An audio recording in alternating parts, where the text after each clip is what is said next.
The following day na and nagsasort out pa rin ako ng mga plants na itatanim ko. Meron ako dito mga maliliit na planggana. So dito ang itatanim ko ay bacopa. Yung other batch nito ay dun na. Nilagay ko na dun sa ating drip plant box.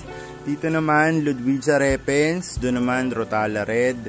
Ito ay dwarf sagittaria na sobrang humaba na. Kagabi in-install natin tong filtration na to. Sa ngayon medyo nakikita mo na yung ilalim ng ating pond. So, medyo lumilinaw na yung tubig.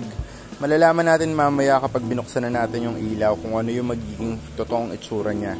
I'm sure madumi yung ilalim kasi alam nyo naman nagpika tayo, so expected na yon. Sobrang excited ko na buksan yung ilaw pero mamaya na para tipid tayo sa kuryente dahil 18,000 na yung kuryente namin. Binuksan ko na yung ilaw and nagsasort out pa rin ako ng plants. Tingnan natin kung ano na yung pinagkaiba ng ating pond simula kahapon. So kahapon hindi nyo pa makikita yung ilalim na yan.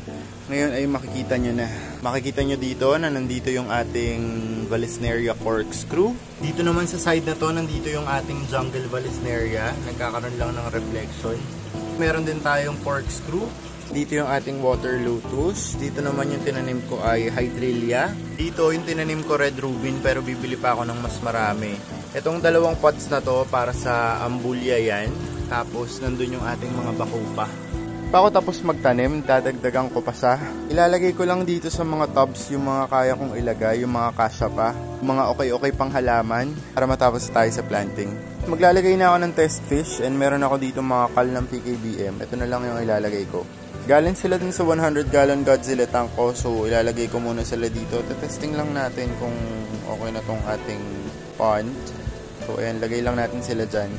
I-observe ko itong mga isdang to for the next few days kung anong mangyayari sa kanila. Naisip ko na lagyan ng test fish kasi so far so good. Yung mga shrimps natin dito ay nabuhay talaga. Yung mga apple snail natin ay nag-explore na dun sa baba. Ibig sabihin, okay na yung tubig natin. Hindi ko pa masasabing 100% perfect pero okay na sila. Parang livable na para sa mga snails and sa mga shrimps yung ating pond. Kaya time na rin na maglagay tayo ng test fish para hindi malagyan ng kite-kite itong ating pond.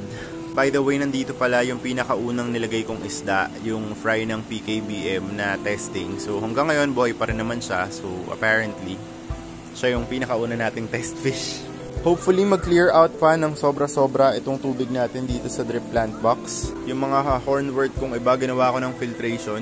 Sobrang dami nila na hindi ko naman kailangan. Again, medyo madedelay lang tayo dito. Dito kasi lalagyan natin ng salamin and hindi naman kasi mura yung salamin. Ang gagamitin natin ay tempered glass. And kita nyo naman sa sukat niyan ay sobrang lapad talaga. Sa video lang mukhang maliit tong setup ko pero malaki talaga siya. I think yan muna for tonight. Tomorrow baka gawin ko na yung pipings. Kasi nga yung water line natin ay nakadirect pa dun sa ating 40 gallon tank. I-redirect ko yung ating main line para sa ating water change system. Lalagay ako ng isa dito, maglalagay ako ng isa dito, tapos ipapabalik natin dun sa ating main line, dun sa tatlo nating malaking drum. Salamat again sa pagsubaybay sa ating drip plant box. This is day 17, signing off.